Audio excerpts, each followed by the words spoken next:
18 বছর পর সমস্ত মামলা থেকে নিষ্কৃতি পেলেন খালেদা জিয়া। সরকার কেন সিন্ডিকেট ভাঙতে পারছে না, প্রশ্ন রিজভির। জানাবো সবাই চুপ, যা আছে বের করে দে। এবং সর্বশেষ জানাবো শিক্ষা প্রতিষ্ঠানে আবারও সন্ত্রাসী তৎপরতা বাড়ছে, বলছেন সাইফুল হক। শুনছিলেন সংবাদ শিরোনাম, এবারে বিস্তারিত। 18 বছর পর সমস্ত মামলা থেকে নিষ্কৃতি পেলেন খালেদা জিয়া। গত 18 বছর ধরে প্রতিহিংসামূলক মিথ্যা মামলার জালে বন্দী করে রাখা হয়েছিল বিএনপি চেয়ারপারসন ও সাবেক প্রধানমন্ত্রী বেগম খালেদা জিয়াকে। সেনা নিয়ন্ত্রিত 111 সরকার তাকে রাজনীতি থেকে দূরে সরিয়ে দিতে 13টি প্রশ্নবিদ্ধ মামলা করে। অতঃপর শেখ হাসিনা ক্ষমতায় বসার পরে গত 1.5 দশকে আরো 24টি মামলা করে। মোট 37 মামলা চলমান ছিল। এই মামলাগুলোর কোনোটারই বিশ্বাসযোগ্যতা সহায়তা নিশ্চিত করতে পারেনি স্বৈরাচারী শেখ হাসিনার আইনজীবীরা। অবশেষে সর্বশেষ গতকাল নাইকো দুর্নীতি মামলা থেকে খালাস পাওয়ার মধ্য দিয়ে বেগম জিয়ার বিরুদ্ধে 37টি মামলার সবকটি থেকে তিনি মুক্তি পেলেন। তার বিরুদ্ধে আর কোনো মামলা অবশিষ্ট নেই। তিনি এখন মামলা মুক্ত একজন মানুষ। খালেদা জিয়ার অন্যতম আইনজীবী অ্যাডভোকেট জাকির হোসেন ভূঁইয়া বিষয়টি নিশ্চিত করেছেন। তিনি জানান, খালেদা জিয়ার বিরুদ্ধে 1/11 তত্ত্বাবধায়ক সরকার ও ক্ষমতাচ্যুত আওয়ামী লীগ আমলে দায়ের হওয়া 37টি মামলা চলমান ছিল। গত বছর 5ই আগস্ট হাসিনা পালিয়ে যাওয়ার পর একে একে এসব মামলা নিষ্পত্তি হতে থাকে। নাইকো দুর্নীতি মামলা থেকে খালাসের মাধ্যমে সবগুলো মামলা থেকে রেহাই পেলেন খালেদা জিয়া। তার বিরুদ্ধে আর কোনো মামলা চলমান নেই। সরকার কেন সিন্ডিকেট ভাঙতে পারছে না, প্রশ্ন রিজভির। বিএনপি সিনিয়র যুগ্ম মহাসচিব রুহুল কবির রিজভী বলেছেন, সরকার অনেক ভাঙাভাঙি করছে, কিন্তু সিন্ডিকেটের সবাই ধরাছোঁয়ার বাইরে। সরকার কেন এটা ভাঙতে পারছে না? তিনি বলেন, মানুষ চায় কমপক্ষে একবেলা পেট ভরে খাবে। সেই খাবার নিশ্চয়তা যদি না থাকে, রিকশা চালক সিএনজি ওয়ালাদের এক মুঠো চাল কেনার সামর্থ্য যদি না থাকে, তাহলে আন্দোলনে যে আত্মদান ছাত্র শ্রমিক জনতার এবং 17 বছরের রাজনৈতিক দলগুলোর যে আত্মদান, এটা বৃথা যাবে। কেন এখনো মুদ্রাস্ফীতি হবে? এরপরে অনেক পণ্যে ভ্যাট বসানো হয়েছে। তিনি বলেন, সারা বাংলাদেশে পোল্ট্রি মাত্র 3 থেকে 4টি কোম্পানির হাতে জব্দ। সেটা কি ভেঙে দেওয়া যায় না? তাদেরকে কি গ্রেপ্তার করা যায় না? সেটা করছে না কেন? তা না করার ফলে জিনিসপত্রের দাম বৃদ্ধি পাচ্ছে। রুহুল কবির রিজভী বলেন, যেই বাণিজ্য উপদেষ্টা নিয়োগ পেল, হঠাৎ করে বাজার থেকে সয়াবিন তেল নাই হয়ে গেল। দাম বাড়ানোর জন্য সয়াবিন তেল বাজার থেকে নাই হয়ে যায়, কিন্তু সেই বাণিজ্য উপদেষ্টা দাম বাড়ানোর কথা বললো, যেই 8 টাকা বৃদ্ধি পেল, সেই বাজারে সয়াবিন চলে আসলো। বিএনপির এই সিনিয়র নেতা বলেন, শেখ হাসিনার অনুশোচনা নেই, পুরো আওয়ামী লীগেরই অনুশোচনা নেই। যদি তারা দেশপ্রেম কখনো কোনোদিন থেকে দেশে এসে রাষ্ট্র ক্ষমতায় আসে, তাহলে তারা দেশের স্বাধীনতা, সার্বভৌমত্ব, গণতন্ত্রের শেষ চিহ্নটুকু বাকি রাখবে না, এটা তারা প্রমাণ করেছে। সবাই চুপ, যা আছে বের করে দে। সবাই চুপ, যা আছে বের করে দে বলেই 2-3 জনকে মেরে একজনকে ছুরিকাঘাত করে চোখের পলকে বাসযাত্রীদের ফোন ও ওয়ালেট নিয়ে গেল ছিনতাইকারীরা।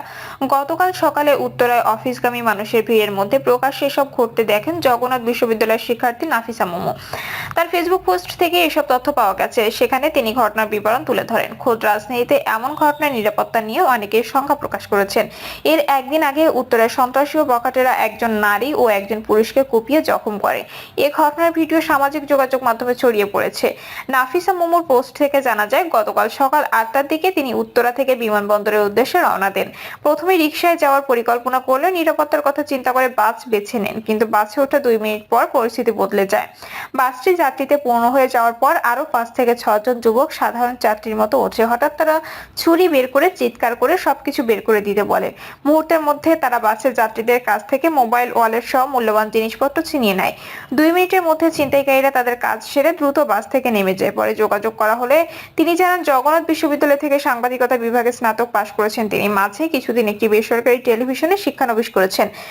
উত্তরায় এক আত্মীয়র বাসায় থাকেন। গতকাল একটি অফিসে কিছু কাগজপত্র জমা দিতে যাচ্ছিলেন। হাউস বিল্ডিং এলাকায় আসার পর 22 থেকে 23 বছরের একটি ছেলে তার গা ঘেঁষে দাঁড়ায়। তাকে সরে দাঁড়াতে বলেন। ছেলেটির চাহনি ও চেহারা দেখে নেশাগ্রস্ত মনে হয়। তিনি তখন অজানা আশঙ্কায় ফোনটা কোটির ভেতর লুকিয়ে রাখেন। এরপর খুব দ্রুত বাসে ঘটনা ঘটে। তিনি তখন চালকের পেছনের দিকে সিটে ছিলেন। যখন ওরা ছুরি বের করছিল, তখন কেউ ভয়ে কথা বলেনি। তার ফোন চাইলে তিনি বলেন, ফোন নেই, হারিয়ে ফেলেছি। এরপর ওরা কোনো জোরাজুরি করেনি। এক প্রশ্নের জবাবে তিনি বলেন, পুলিশকে জানায়নি, অন্য কেউ জানিয়েছে কিনা বলতে পারছি না। জানতে চাইলে ঢাকা মহানগর পুলিশের উত্তরা বিভাগের অতিরিক্ত উপকমিশনার আহমেদ আলী বলেন, এই ঘটনায় এখনো পর্যন্ত থানায় এসে কোনো ভুক্তভোগী অভিযোগ করেনি। এছাড়া বিভিন্ন সূত্রে ঘটনা জানার পর সেখানে ফোর্স পাঠানো হয়। এ বিষয়ে ঢাকার উত্তরা পূর্ব থানার ওসি শামীম আহমেদ বলেন, এটা গণছিনতাই কিনা তা এখনো নিশ্চিত নই। শোনার পর ঘটনাস্থলে গিয়ে বাসের চালক ও ভুক্তভোগী কাউকে পাওয়া যায়নি। এছাড়া কেউ থানায় এসে অভিযোগ দেয়নি এবং ফেসবুকে পোস্ট দেওয়া ব্যক্তিকেও শনাক্ত করতে পারেনি। ভুক্তভোগী নারীকে পেলে সব তথ্য জানা যাবে। ভিক্টর পরিবহন বাসের মালিক ও চালকের সঙ্গে যোগাযোগ করা সম্ভব হয়েছে কিনা জানতে চাইলে তিনি বলেন, বাসের কোনো তথ্য পাইনি। এছাড়া ওই এলাকায় সিসিটিভি ফুটেজ দেখে এমন কিছু পাওয়া যায়নি। এর আগে 14 ফেব্রুয়ারি সাভারে যাত্রীবাহী বাসে ছিনতাই হয়। ছিনতাইকারীদের ছুরিকাঘাতে অন্তত 3 জন আহত হন। দুপুর 12:30টার দিকে ঢাকা আরিচা মহাসড়কের পুলিশ টাউন এলাকায় শুভযাত্রা পরিবহনের একটি বাসে ঘটনা ঘটে। বাসের একাধিক যাত্রী জানান, মানিকগঞ্জ থেকে গাবতলীগামী বাসটি সাভারের পুলিশ টাউন এলাকায় থামলে চাকু হাতে দুজন ওঠে। তারা যাত্রীদের মোবাইল ফোন, মানিব্যাগ ছিনিয়ে নেয়। পরে তারা কয়েকজন নারীর গলা থেকে চেন ছিনিয়ে নেয়। ছিনতাইকারীরা বাসের পেছনের দিকে গেলে যাত্রীদের কয়েকজন তাদের বাধা দেয়। এই সময় ছিনতাইকারীরা কয়েকজন যাত্রীকে ছুরিকাঘাত করে। এক পর্যায়ে ছিনতাইকারীরা বাস থেকে নেমে পালিয়ে যায় বলে জানান কয়েকজন যাত্রী। এদিকে 20 ডিসেম্বর সাভারে ঢাকা আরিচা মহাসড়কে চলন্ত বাসে যাত্রীদের জিম্মি করে ছিনতাইয়ের ঘটনা ঘটে। ছিনতাইকারীরা বাসে উঠে ধারালো অস্ত্র ঠেকিয়ে যাত্রীদের জিম্মি করে টাকা, মোবাইল ফোন ও স্বর্ণালংকার ছিনিয়ে নিয়ে যায়। বাধা দিতে গিয়ে এক যাত্রী ছুরিকাঘাতে আহত হন।